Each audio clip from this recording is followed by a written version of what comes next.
सितंबर 2010 में सतगुरु सचे साईं जो 100 ऐं सखी बाबा जो 50 वर्सी महोत्सव गॾु मनायो वियो।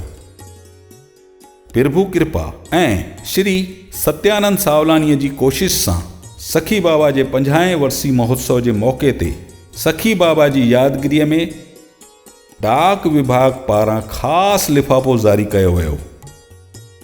इन साल ई बाबा साईं जे गादी नशीन थियण जी 50 साला सालगिरह खे स्वर्ण महोत्सव जे रूप में मनायो वियो, जंहिंमें पूज्य रहेड़की गुरु दरबार साहिब गुरुदर तां आंदल पग खे पूज्य साईं साधराम साहिबन पाण बाबा साईं खे पारायो।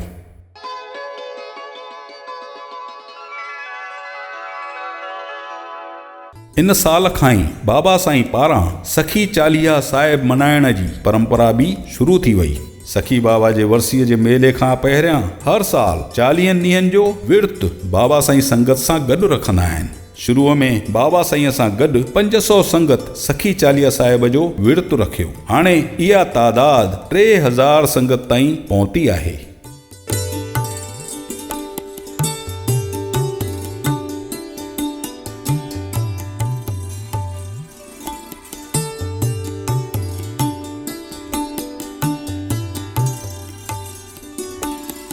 बाबा साईं सुखी जीवन जो सरल नुस्खो हिननि लफ़्ज़नि में ॾींदा आहिनि। जेकी थे प्रभु कृपा, जेकी न थे प्रभु इच्छा, चिंता को अहंकार ॿिन्ही खां पाण खे मुक्त रखो।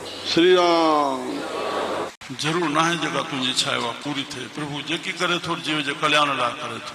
तोखे ॼाण न आहे तुंहिंजो कल्याण छा आहे।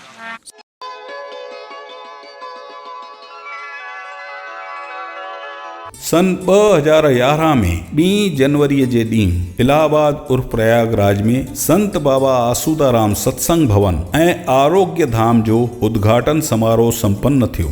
12,000 वर्ग फुट में ठहियल हिन 4 मंज़िला भवन खे बाबा साईं जे प्रेमी श्री नामदेव मंध्यान ठाराए पूरी श्रद्धा सां उहो बाबा साईं खे सुपुर्द कयो, जिते शेवा जा कम सदाईं हलंदा रहंदा आहिनि।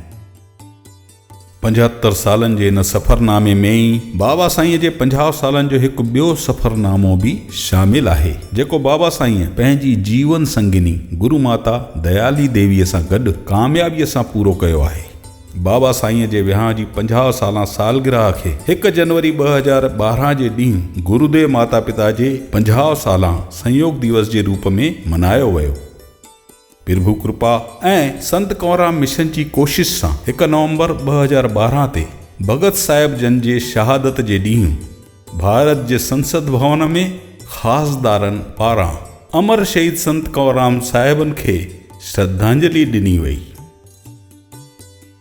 सन 2013 में कन्हैयालाल तलरेजा जी लिखियल अमर शहीद संत कंवरराम साहिबन जी जीवनीअ वारे वॾे किताब जो शंकर मंछानीअ पारां हिंदी तर्जुमो करे बाबा साईं जी आसीस वठी छापायो वियो।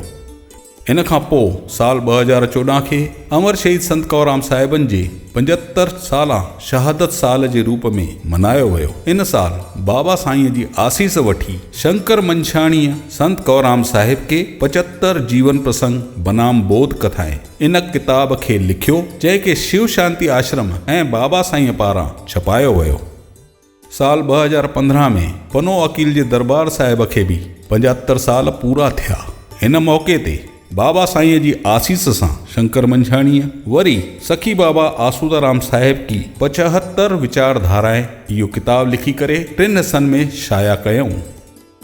सचाई त इहा ई आहे त चाहे शंकर मंछाणीअ लिखियूं हुजनि, पर इन्हनि सभिनि किताबनि में लेखक खां वधीक बाबा साईं जी सम्झ, सलीको ऐं सूझ बूझ जो असर साफ़ नज़र ईंदो आहे।